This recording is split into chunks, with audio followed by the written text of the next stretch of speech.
سارے نئے نئے اسکالرز آتے ہیں. میں جو بار بار بولتا ہوں نا چاروں فقہی مذاہب میں سے ایک کو فالو کرو, اس کا مقصد مسلک پرستی کو فروغ دینا نہیں ہے بلکہ لوگوں کو فرقہ واریت سے روکنا ہے, کیونکہ قرآن و حدیث کے نام پہ منجن اب بہت بکے گا. جیسے جیسے قیامت قریب آئے گی نا, ہر آدمی نیا منجن لے کے آئے گا قرآن و سنت کے نام پہ. تو جنہوں نے اپنے آپ کو جوڑ لیا نا اہل سنت والجماعت کے مسلک سے, چاروں مذاہب اربعہ سے جوڑ لیا, وہ بچ جائیں گے, باقی نہیں بچیں گے. یہ میں ریٹن میں لکھ کے دینے کے لیے تیار ہوں. ان کی نسلیں برباد ہو جائیں گی چاہے وہ کسی بھی نام سے ہوں. تو کسی بھی نام سے ہو, کیونکہ اللہ تعالیٰ نے صدیوں سے امت کو جو جوڑے رکھا ہے نا انہی چاروں فقہ کی برکت سے جوڑا ہے. لوگ یہ کہتے ہیں جب یہ فقہ نہیں تھے تو پھر کیا تھا, پھر زیادہ اختلاف تھا. تو اللہ تعالیٰ نے اس اختلاف کو سمیٹ دیا ہے. ائمہ کرام نے, مجتہدین نے ریسرچ کی, اور ریسرچ کرنے کی بدولت وہ اختلاف سمٹتے سمٹتے کم ہو گیا. اور یہ جو چاروں فقہا تھے یہ ائمہ, یہ تابعین تبع تابعین کے دور کے لوگ ہیں. انہوں نے صحابہ تابعین کو اپنی آنکھوں سے نمازیں پڑھتے ہوئے تبع تابعین کو دیکھا ہے اپنی آنکھوں سے. آج کے لوگوں کا علم ان کے لیول کا نہیں ہو سکتا. ایک مولانا صاحب کی میں تقریر ابھی سن رہا تھا, کسی نے مجھے بھیجی. انہوں نے کہا ہم اس کے مکلف ہیں کہ پیغمبر صلی اللہ علیہ وسلم کیا کہتے ہیں. تو ایک صاحب نے مجھے ان کا کلپ بھیجا. انہوں نے کہا دیکھو یہ کتنی زبردست بات کر رہے ہیں, ہم تو صرف وہ دیکھیں گے قرآن و سنت کیا کہتا ہے, ہم نہیں دیکھنے کے کہ. تو کہتے ہیں میں ان عالم کو فالو کرتا ہوں. وہ صاحب جنہوں نے مجھے کلپ بھیجا انہوں نے کہا میں ان عالم کو فالو کرتا ہوں کیونکہ یہ صرف کس کو فالو کرتے ہیں, قرآن و سنت کو. میں نے کہا کمال کی بات یہ ہے کہ 15ویں صدی میں یہ قرآن و سنت کو فالو کر رہے ہیں, اس لیے آپ ان کو فالو کر رہے ہو. اور ابو حنیفہ اور شافعی وہ تورات اور انجیل کو فالو کرتے تھے کیا؟ وہ تابعین تبع تابعین کے دور کے لوگ تھے, ان کو آپ اس لیے فالو نہیں کر رہے کہ وہ قرآن و سنت کو فالو نہیں کرتے تھے. یہ کیسی عجیب و غریب بات ہے کہ وہ مجتہدین جن پر پوری امت نے اعتماد کیا ہے وہ غلط نکلے. پتہ چلا کہ وہ قرآن و سنت کو چھوڑ کے کس کو فالو کر رہے ہیں, تورات انجیل کو. اور 15ویں صدی کے مولوی وہ دعویٰ کر رہے ہیں ہم کس کو فالو کر رہے ہیں, قرآن و سنت کو. تو یہ باتیں جو ہے نا, کوئی غیر مسلم جو مسلمان ہوگا نا اس کی کھوپڑی میں یہ باتیں نہیں آئیں گی. وہ کہے گا یار یہ کیا گھاس کھاتے رہتے اب تک بیٹھ کے, اب تک کیا کس کو فالو کر رہے تھے تم لوگ. اچھا ایک اور بات بہت اہمیت سے کی جاتی ہے, یہ میں ان آیتوں کو کی تمہید بیان کر رہا ہوں آپ کے سامنے. ایک اور آیت بہت اہتمام سے کی جاتی ہے, قرآن مجید کی آیت پیش کی جاتی ہے کہ یا ایھا الذین آمنوا اطیعوا اللہ واطیعوا الرسول واولی الامر منکم, اے ایمان والو اللہ رسول کی اور اولو الامر کی اطاعت کرو. فإن تنازعتم, اگر تمہارا اختلاف ہو جائے, فردوہ الی اللہ والرسول, تو اس اختلاف کو کس کی طرف پھیرو, اللہ اور اس کے رسول کی طرف. یہ نہیں کہا کہ ابو حنیفہ کیا کہتے ہیں, شافعی کیا کہتے ہیں, مالک کیا کہتے ہیں, احمد بن حنبل کیا کہتے ہیں, اللہ رسول کیا کہتے ہیں. تو آج بہت سے لوگ جو ہے نا اس آیت کے نام پہ بھی لوگوں کو گمراہ کرتے ہیں. اس آیت کا مفہوم اچھی طرح سمجھو. تو وہ کہتے ہیں کہ دیکھو ہم جب اختلاف ہمارا مختلف مسائل میں ہو رہا ہے تو ہم قرآن و سنت پیش کر رہے ہیں, تو قرآن و سنت کو فالو کرو جیسے کہ قرآن کہہ رہا ہے. خوب اچھی طرح سمجھیں, یہ آیت صرف آج ہمارے سامنے نہیں ہے, یہ صدیوں سے علماء کے سامنے ہے. یہ آیت ابو حنیفہ کے سامنے بھی تھی, امام شافعی کے سامنے بھی تھی, امام مالک کے سامنے بھی تھی, امام احمد ابن حنبل کے سامنے بھی تھی. جب ان لوگوں کا مسائل میں اختلاف ہوا تو اس اختلاف کو انہوں نے اس آیت کی روشنی میں کس کی طرف پھیرا, قرآن و سنت کی طرف. تو قرآن و سنت کی طرف پھیرنے سے بہت سے مسائل میں اتفاق ہو گیا, وہ اجماعی مسائل بن گئے. جیسے اس پر اجماع ہو گیا کہ تراویح 20 رکعت سے کم نہیں ہے. 3 طلاقیں کتنی ہوتی ہیں, 3 ہوتی ہیں. مرد اور عورتوں کی نماز میں فرق ہے, عورت سمٹ کے نماز پڑھے گی, مرد سمٹ کے نماز نہیں پڑھیں گے. اس کی دلیل ان کے سامنے اجماع امت تھی, کیونکہ اجماع کو فالو کرنے کا حکم خود قرآن دے رہا ہے. تو ان تمام چیزوں پہ ان کا اجماع ہو گیا, اور کچھ مسائل ایسے تھے جن میں ان کا اختلاف ہو گیا. تو وہ جو اختلاف ہوا ہے وہ قرآن و سنت کی طرف پھیرنے کے بعد ہوا ہے. اب اس اختلاف کو ختم کرنے کے لیے آپ دوبارہ قرآن و سنت کی طرف پھیرو گے تو قیامت تک یہی کام ہوتا رہے گا, رزلٹ کچھ بھی نہیں آئے گا. اب جب اختلاف باقی رہ گیا اب تھوڑی پھیرا جائے گا اس کو دوبارہ, اب تو ان میں سے کسی ایک کو فالو کیا جائے گا اور دوسرے پہ طنز نہیں کیا جائے گا, کیونکہ وہ اختلاف باقی رہ گیا, وہ ختم نہیں ہو سکتا. اس کا حل یہ ہے کہ اب ان ائمہ میں سے کسی ایک کو فالو کر لیں آپ اور دوسرے پہ طنز کرنا چھوڑ دیں. اب اختلاف باقی رہ کیوں گیا اس کو سمجھو.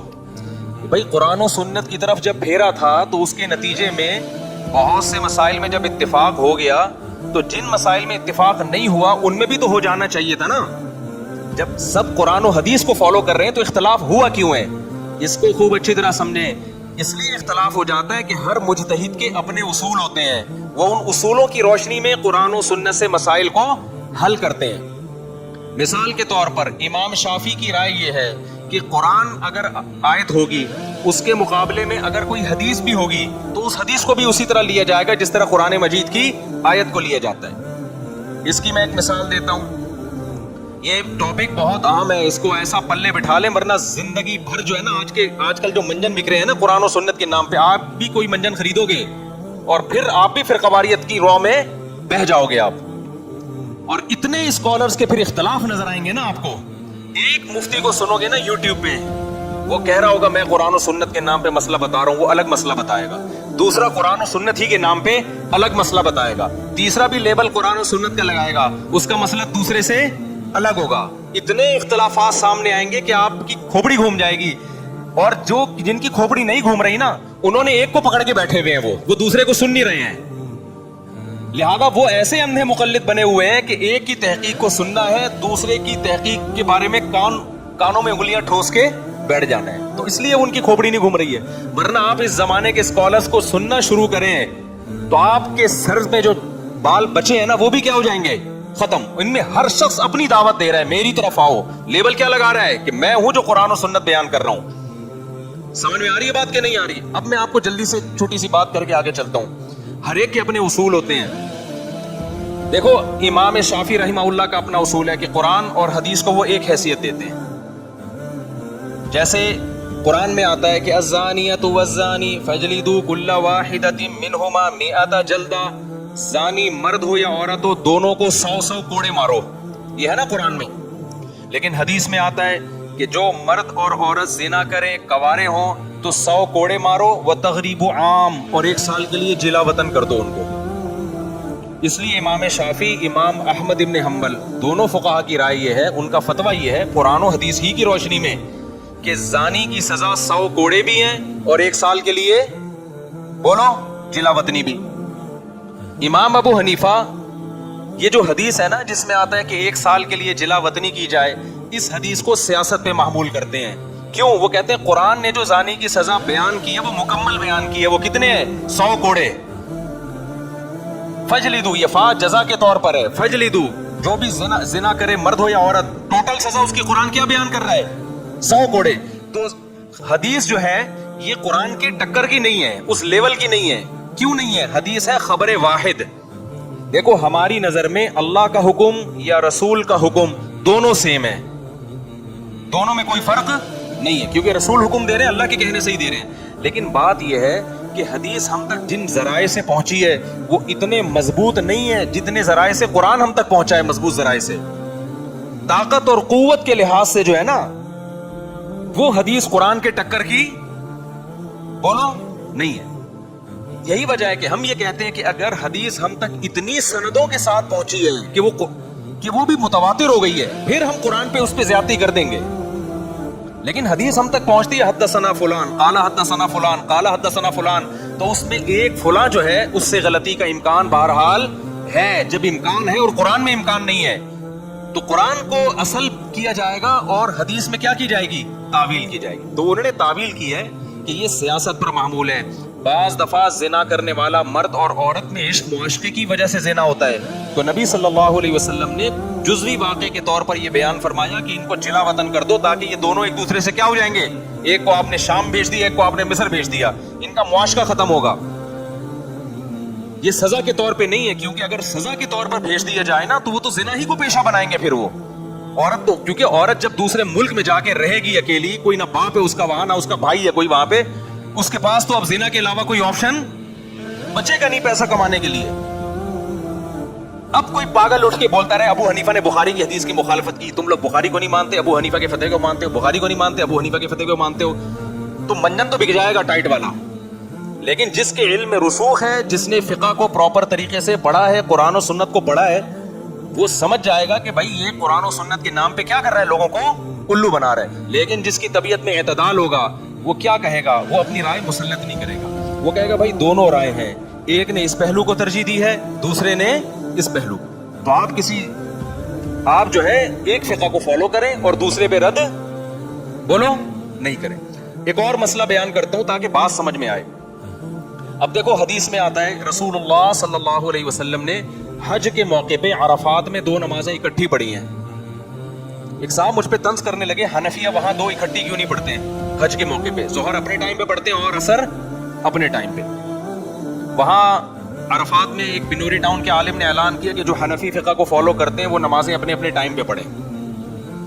وہ نمازیں کیا پڑھیں؟ اب وہ صاحب بگڑ گئے کہ حنفی شافعی کیا ہوتا ہے. نبی نے کیا کیا ہے بھائی, نبی نے جو عمل کیا ہے نا اس کو ایکسپلین کرنے میں فقہا کا اختلاف ہوا ہے. نبی نے 2 نمازیں اکٹھی پڑھی ہیں, جماعت کے ساتھ پڑھی ہیں, مسجد نمرہ میں پڑھی ہیں. تو امام حنیفہ کہتے ہیں چونکہ یہ خلاف قیاس ہے, یہ عام معمول سے ہٹ کر ہے, تو انہی کیفیات کے ساتھ تو آپ 2 نمازیں اکٹھی پڑھ سکتے ہیں جن کیفیات کے ساتھ نبی نے پڑھی ہیں. تو اگر آپ نمرہ میں پڑھ رہے ہیں, جماعت سے پڑھ رہے ہیں تو پڑھیں گے, ادروائز جب اخپل طریقے سے پڑھ رہے ہیں تو پھر آپ ہر نماز اپنے ٹائم پہ پڑھیں گے. تو یہاں حدیث کی مخالفت مقصد نہیں ہے, حدیث کو فالو کرنا ہے, کہ فالو کرنا ہے تو پراپر طریقے سے فالو کرو. ایسا نہیں ہو سکتا کہ آپ جماعت چھوڑ دی آپ نے, وہ آپ نے اپنے طریقے سے پڑھ لی اور 2 نمازیں اکٹھی نبی کے طریقے سے لے رہے ہو, تو آدھا نہیں, آپ نے حدیث کو فالو کرنا ہے تو کیسے کرنا پڑے گا, پورا فالو کرنا پڑے گا. جبکہ دوسرے فقہا کہتے ہیں کہ نہیں, جب نبی نے 2 نمازیں حج میں اکٹھی پڑھ لی ہیں تو اگرچہ نمرہ میں پڑھی ہیں, جماعت میں پڑھی ہیں, لیکن آپ اپنے طریقے سے بھی پڑھیں گے تو بھی اکٹھی پڑھ سکتے ہیں. اب نہ اس مسئلے میں دلیل دوسرے ائمہ کے پاس ہے, نہ امام ابو حنیفہ کے پاس ہے, دونوں کا اجتہاد ہے. تو اجتہاد میں اختلاف ہو سکتا ہے. اگر ابو حنیفہ یہ کہتے کہ مسجد نمرہ میں جماعت سے بھی آپ کو اکٹھی پڑھنے کی اجازت نہیں ہے, پھر یہ مسئلہ کس کے خلاف ہو جاتا, حدیث کے خلاف ہو جاتا.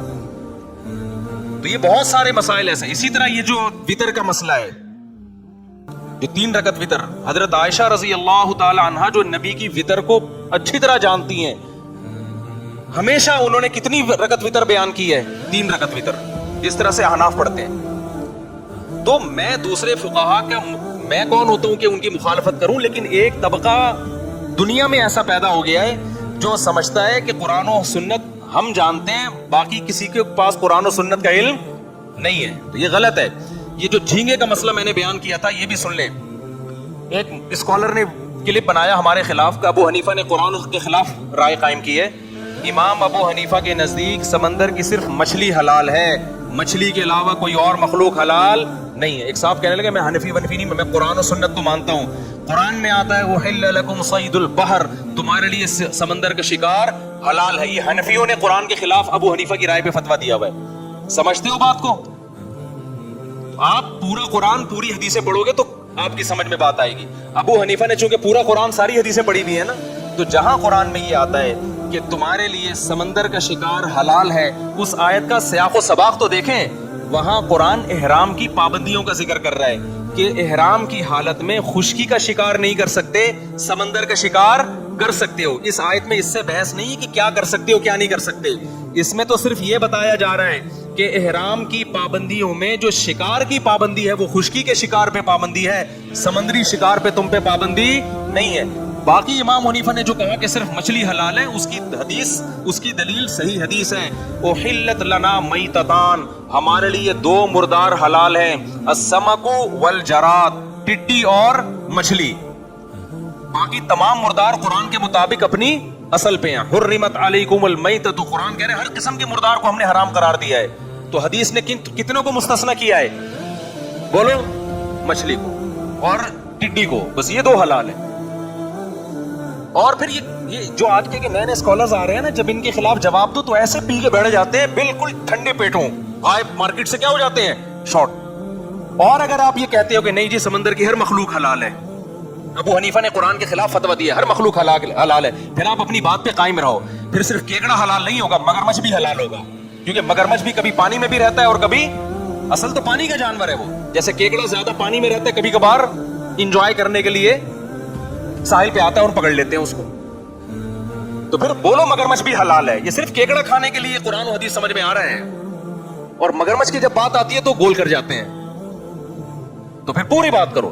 باقی یہ ہمارا ظرف ہے کہ اتنے مضبوط دلائل ہونے کے باوجود بھی ہم امام شافعی کا احترام کرتے ہیں. ہم کہتے ہیں امام شافعی کی نظر میں کیکڑا حلال ہے. امام شافعی نے قرآن کی اس آیت کو فالو کیا ہے, احلت لکم صید البحری, کہ تمہارے لیے سمندر کا شکار حلال. امام شافعی کی نیت غلط نہیں ہے, مقصد قرآن کو فالو کرنا ہی ہے. لہذا ہم کیکڑے کو ناجائز سمجھ کے بھی امام شافعی کی رائے کا بہرحال احترام کرتے ہیں. ان پہ وہ طنز نہیں کرتے, وہ انگلیاں نہیں اٹھاتے جو آج کل اہل حدیث حضرات ہم پہ طنز کر رہے ہوتے ہیں کہ یہ قرآن حدیث کو نہیں مانتے, ابو حنیفہ کی اندھی تقلید کر رہے ہیں. آپ ابو حنیفہ کے دلائل پڑھو گے تو پتہ چلے گا جو ابو حنیفہ نے قرآن سمجھا ہے نا, یہ 15ویں صدی کے اسکالرز تو کم از کم نہیں سمجھ رہے. ان کو ان کی دلیل ہی سمجھ میں نہیں آتی, تو قرآن کہاں سے سمجھ میں آئے گا ان کے. اور ایک آخری بات کہ اگر امام ابو حنیفہ کی رائے کمزور ہے کہ مچھلی کے علاوہ سب مخلوق حلال ہے, اور اس بارے میں ابو حنیفہ کی رائے کمزور ہے, تو سوال پیدا ہوتا ہے, عرب تو 3 طرف سے پانی میں ڈھکا ہوا ہے, کوئی ایک ضعیف روایت نہیں ملتی کہ نبی صلی اللہ علیہ وسلم یا صحابہ نے مچھلی کے سوا سمندر میں کبھی کچھ کھایا ہو. آپ ساحلی علاقوں میں جائیں, آپ کو ہر قسم کی مخلوق کھانے والے لوگ پوری دنیا میں ملیں گے کہ نہیں ملیں گے, لیکن ہمیں نہیں ملتا کہ صحابہ کرام میں کہیں کسی نے مچھلی کے علاوہ کوئی کسی مخلوق کو سونگھا بھی ہو. کھانا تو دور کی بات, وہ کھاتے نا, کوئی ضعیف حدیث میں ہوتا کہیں کہ کیکڑا کھایا ان لوگوں نے مگرمچھ کھایا, یا انہوں نے یہ کھایا, انہوں نے وہ کھایا. پھر بھی ہم احترام کرتے ہیں. امام شافعی ہمارے لیے قابل احترام ہے, لیکن یا تو مقلد بنو یا محقق بنو. مقلد بنو تو تمیز سے بنو, اور محقق بنو تو پھر پوری تحقیق کرو. ایک آدھ اسکالرز کی کلپ دیکھنے والا کوئی محقق نہیں ہوتا, اور محقق تو تمہارے اندر صلاحیت نہیں ہے تحقیق کی. پتہ ہے کیا ہے تمہیں قرآن و سنت کا؟ تو بہت مضبوط موقف ہے امام حنیفہ کا, اور صرف اس مسئلے میں نہیں, ہر اس مسئلے میں جس میں احناف نے ابو حنیفہ کے قول کو اختیار کیا ہے. جو موقف احناف کو کمزور لگا اس موقف میں ابو حنیفہ کو احناف نے چھوڑ دیا ہے. جیسے مثال اس کی ہے کہ نماز استسقاء, جو بارش کی نماز ہے نا, ابو حنیفہ کی رائے ہے کہ امام حنیفہ نماز استسقاء کے قائل نہیں ہے, لیکن چونکہ صحیح احادیث ہیں اس بارے میں, تو احناف نے اس بارے میں کس کے قول کو چھوڑ دیا؟ ابو حنیفہ کی. اس میں یہ تعویل کی ہو سکتا ہے بھائی ان تک حدیث نہ پہنچی ہو, تو صاحبین کے قول پہ فتویٰ دیا ہے. امام ابو حنیفہ کے نزدیک دارالحرب میں سود لینا جائز ہے, لیکن احناف میں اس پہ فتویٰ نہیں دیا. فتویٰ صاحبین کے قول پہ دیا ہے کہ نہیں جائز ہے. امام ابو حنیفہ کے نزدیک عقیقہ منسوخ ہے, اور اس میں امام صاحب کے دلائل بھی ہیں, لیکن پھر بھی احتیاطاً احناف نے فتویٰ کس کے قول پہ دیا؟ صاحبین کے. یہ سنت عمل ہے. تو یہ جو ہم پہ الزام لگتا ہے نا کہ ابو حنیفہ کی اندھی تقلید کرتے ہیں, شخصیت پرستی ہے, یہ ویسے ہی غلط ہے. اور رفع الیدین کے بارے میں بھی ابو حنیفہ کا موقف بڑا زبردست ہے. رفع الیدین کی جو حدیثیں ہیں نا کرنے کی, زیادہ اس لیے ہیں کہ جو چیز کی جاتی ہے اس کو بیان کیا جاتا ہے, نہیں کی جاتی تو اس کو بیان نہیں کیا جاتا. نبی نے جب رفع الیدین کیا صحابہ نے بیان کر دیا, جب نہیں کیا تو بیان تھوڑی کیا اس کو کہ اس دفعہ رفع الیدین نہیں کیا نبی نے, اس لیے وہ باقی نبی کا اپنا عمل زیادہ کیا تھا وہ ہمیں صحابہ سے پتہ چلتا ہے, امام ترمذی سے پتہ چلتا ہے. امام بخاری کے شاگرد امام ترمذی نے رفع الیدین کرنے کی حدیثیں ذکر کی, اور اس کے بعد کہا وَبِهِ يَقُولُ بَعْضُ أَهْلِ الْعِلْمِ مِنْ أَصْحَابِ النَّبِيِّ صلی اللہ علیہ وسلم. یہی صحابہ میں بعض صحابہ کا مذہب ہے. اور جب رفع الیدین نہ کرنے کی حدیث ذکر کی ہے تو یہ امام بخاری کے شاگرد کیا کہہ رہے ہیں؟ وَبِهِ يَقُولُ غَيْرُ وَاحِدٍ مِّنْ أَهْلِ الْعِلْمِ مِنْ أَصْحَابِ النَّبِيِّ صلی اللہ علیہ وسلم. یہی اہل علم بہت سارے صحابہ کا مذہب ہے. کرنے کی بات آئی تو بعض کا, اور ان بعض کے نام بھی بیان کیے کہ یہ قائل ہیں. جب نہیں کرنے کی بات آئی تو کہا بہت ساروں کا مذہب ہے, اور ان بہت ساروں کے نام ذکر نہیں کیے, کیونکہ جو بہت سارے ہوتے ہیں ان کے نام مذکور نہیں ہوتے. تو منجن جو ہے نا, منجن میں پھر بتا دوں, میں رفع الیدین کے جھگڑوں میں نہیں پڑتا, کوئی کر رہا ہے کرتا رہا ہے, لیکن جو نہ کرنے والوں کو سمجھتے ہیں نا اندھے مقلد ہیں, تو کبھی آپ ہمارے پاس بیٹھو پتہ چل. 3 طلاق کے مسئلے میں تو بیڑا ہی غرق کر دیا پوری امت کا. قرآن 3 طلاق کو 3 کہہ رہا ہے, حدیثیں 3 طلاقوں کو 3 کہہ رہی ہیں, صحابہ کے سارے فتوے 3 طلاقوں کو 3 کہہ رہے ہیں, چاروں ائمہ 3 طلاقوں کو 3 کہہ رہے ہیں. آپ کہہ رہے ہیں حدیث کی روشنی میں 3 کتنی ہوتی ہیں؟ 1.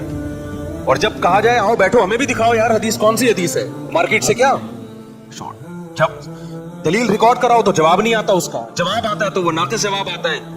تو اس لیے ہم لوگوں کو کہہ رہے ہیں کہ چاروں فقہ جو صدیوں سے چلے آ رہے ہیں, جن پہ حکومتیں چلی ہیں, ان میں سے کسی ایک کو فالو کرو گے تو اختلاف اور فرقواریت کی لعنت سے بچ جاؤ گے, کیونکہ اس میں ایک دوسرے کا احترام ہے. مانا ہمارے ساتھ تو شافی بہت سارے رہے ہیں, زندگی گزاری ہم نے شافیوں کے ساتھ, کبھی ان کی اونچی آواز پہ ہمیں اعتراض, آمین پہ ہمیں اعتراض نہیں ہوا, ہماری آہستہ آمین پہ ان کو اعتراض نہیں ہوا. لیکن آج کے دور کا ڈسا ہوا کوئی اس مذہبی اسکالر کا بندہ آ جائے نا, پھر دیکھو مسجد میں کیسا گند کر کے جاتا ہے, وہ ایک آگ لگا کے چلا جائے گا.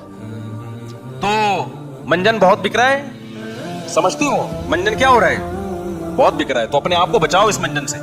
تو کہاں سے کہاں بات چلے گی. تو میں یہ کہہ رہا تھا کہ پھر یہ گمراہی آگے بڑھتی ہے, پھر بہت ساری چیزوں میں گنجائش ہے, جیسے بھی لیٹسٹ ورژن جناب پروفیسر غامدی صاحب آئے ہوئے ہیں, وہ بھی قرآن حدیث کی, میں مانتا ہوں قرآن حدیث کو, قرآن حدیث قرآن حدیث قرآن حدیث, لیکن آپ دیکھو قرآن حدیث کے نام پہ روزے کا بیڑا غرق, جمعے کی نماز کا انکار کر دیا. اس پہ میں نے کلپ ریکارڈ کروایا تھا, انہوں نے کہا غامدی صاحب نے کہا جمعہ بادشاہ پڑھائے گا یا بادشاہ کا نائب پڑھائے گا, غیر مسلم ریاستوں میں نہ بادشاہ ہے نہ بادشاہ کا نائب ہے, جمعہ مارکیٹ سے کیا ہو گیا.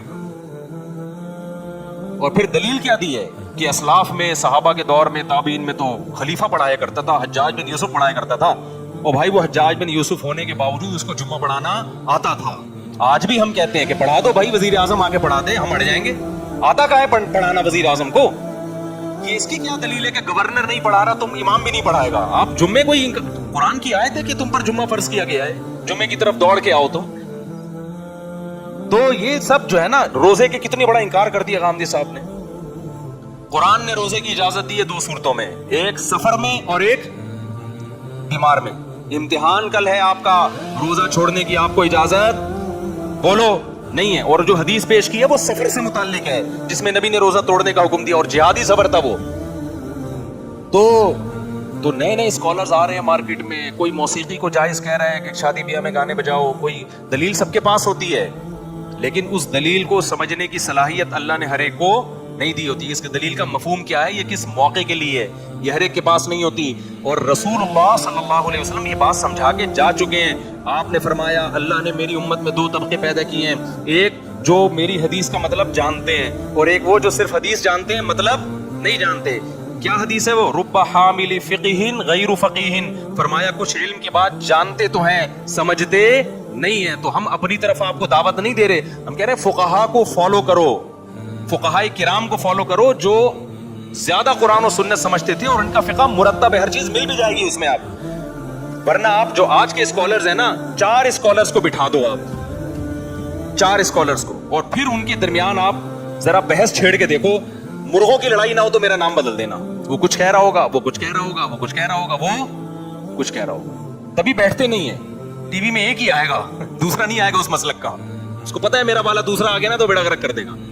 لیکن جو فقہی مذاہب کو فالو کرنے والے لوگ ہیں 99.9% وہ مسائل میں کیا ہوتے ہیں, ایک ہوتے ہیں. کہیں سے بھی فتویٰ لے لو, فتویٰ ایک ہی ہے, الا ماشاءاللہ بہت کم مسائل ہیں جن میں ان کا جا کے اختلاف تھا. آپ مجھ سے یہاں مسئلہ پوچھیں گے جی کتنے کلومیٹر پہ یا کتنے دن اسٹے کی نیت ہو کہ ہم قصر پڑیں گے, میں یہاں بتاؤں گا آپ کو 15 دن کسی علاقے میں ٹھہرنے کی نیت کر لی آپ نے تو آپ مقیم بن گئے. شام میں کسی حنفی عالم سے پوچھیں گے وہ بھی کہے گا 15 دن.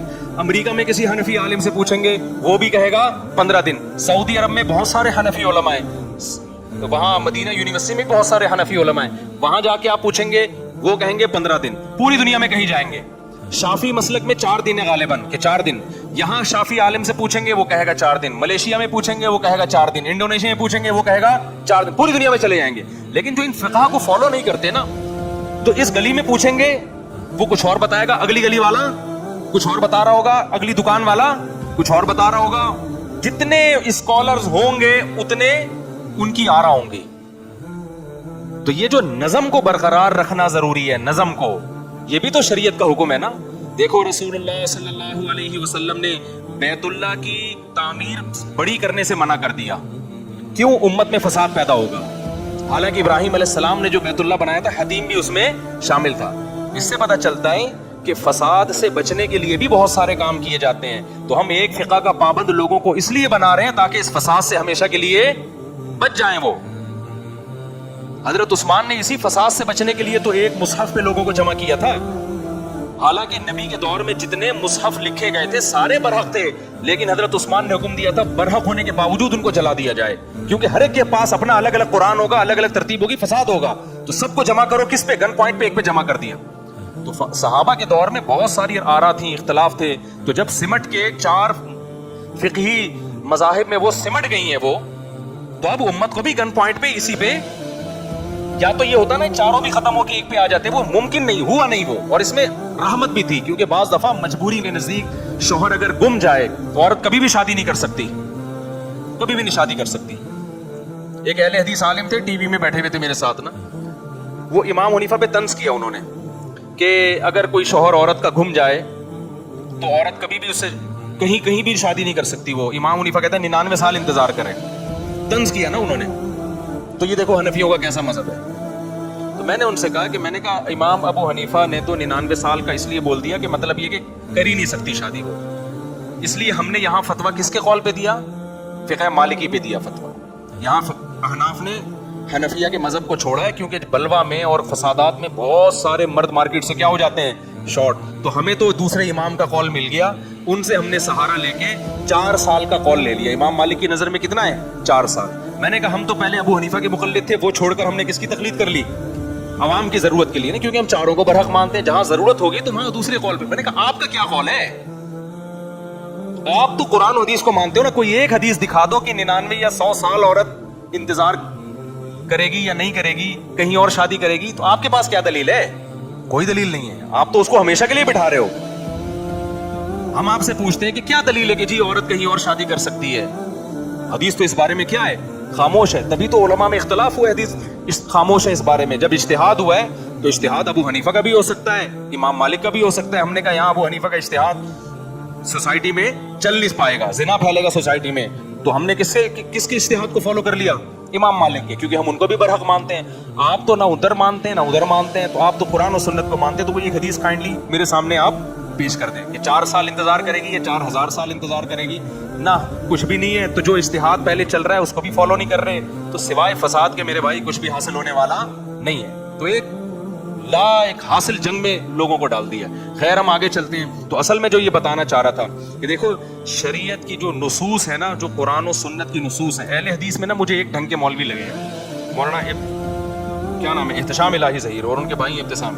پہلا میں نے اہل حدیث عالم دیکھا ہے جو اختلافی مسائل کو اعتدال سے بیان کرتے ہیں. ان کو میں نے پھر شکریہ کا میسج بھی بھیجا. ان سے کسی نے پوچھا بھینس کی قربانی جائز ہے یا نہیں, تو انہوں نے جواب دیا کہ ہماری رائے میں جائز نہیں ہے, لیکن یہ اختلافی مسئلہ ہے, علماء کا اس میں اختلاف ہے. ہم سمجھتے ہیں کہ بھینس چونکہ گائے کے جنس میں سے نہیں ہے, بھینس گائے کے جنس میں سے نہیں ہے, نہ اس کو گائے کہا جاتا ہے, نہ وہ گائے والی ایٹیٹیوڈ ہے اس کے. گائے پانی سے بھاگتی ہے, اور بھینس کو جہاں پانی نظر آئے نا تو بھینس بھول جاتی ہے کہ میرا مالک کون ہے, پانی میں گھستی ہے. بہت واقعی فرق ہے, بہت ساری چیزوں میں فرق ہے. تو انہوں نے کہا ہماری رائے یہ ہے کہ بھینس کی قربانی جائز نہیں, کیونکہ 4 جانوروں کی قربانی جائز ہے. مجھے ان کا اسٹائل بہت اچھا لگا, اگرچہ ان کے دلائل سے ہمیں اختلاف ہے. وہ اختلاف اس لیے ہے کہ بھینس کی قربانی پر امت کا اجماع ہو چکا ہے, اور پرانے جو اہل حدیث علماء ہیں وہ بھی اس کو جائز کہتے تھے. اور دوسری بات یہ کہ ٹھیک ہے بھینس گائے کے جنس میں سے نہیں ہے, لیکن گائے کے ساتھ لاحق ہے, کیونکہ قربانی یہ جو 4 جانوروں کی قربانی ہوتی ہے نا, اونٹ, گائے اور دمبا اور بکری, ان کی اس لیے ہے کہ یہ چوپائے ہیں اور پالتو ہیں. تو اس معاملے میں بھینس گائے کی طرح ہے کہ وہ بھی جنگلی جانور نہیں ہے, چوپایا بھی ہے اور کیا ہے, پالتو بھی ہے. اسی وجہ سے یہ جو گلگت میں خاص قسم کا جانور پایا جاتا ہے نا, پتہ نہیں کیا کہتے ہیں اس کو, مارخور ہے یا جنگلی بھینسا ہے, کیا ہے, یاک, تو اس کی قربانی میں بھی اختلاف اسی بیس پہ ہوا. جنہوں نے کہا کہ یہ پالتو بن سکتا ہے, پل سکتا ہے, گھریلو ہو سکتا ہے, تو انہوں نے کہا اس کی بھی جائز ہے, کیونکہ ہماری نظر میں حکم کا مدار پالتو ہونے پر ہے. چوپایا بھی ہو, ایسا نا پالتو تو بلی بھی ہوتی ہے, اسی کو کاٹ دیا پتہ چلا, مرغی بھی ہوتی ہے, چوپایا ہو اور کیا ہو, پالتو ہو. تو اس میں یہ بھینس گائے کے ساتھ لاحق ہے.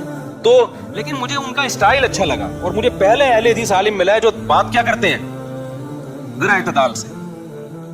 تو اگر یہ اعتدال بھی ہو جائے تو بھی غنیمت ہے یار, چلو آپ نہیں فالو کرو, لیکن اعتدال سے اپنی رائے اگر پیش کرنی ہے تو اعتدال سے تو کرو نا اپنی رائے.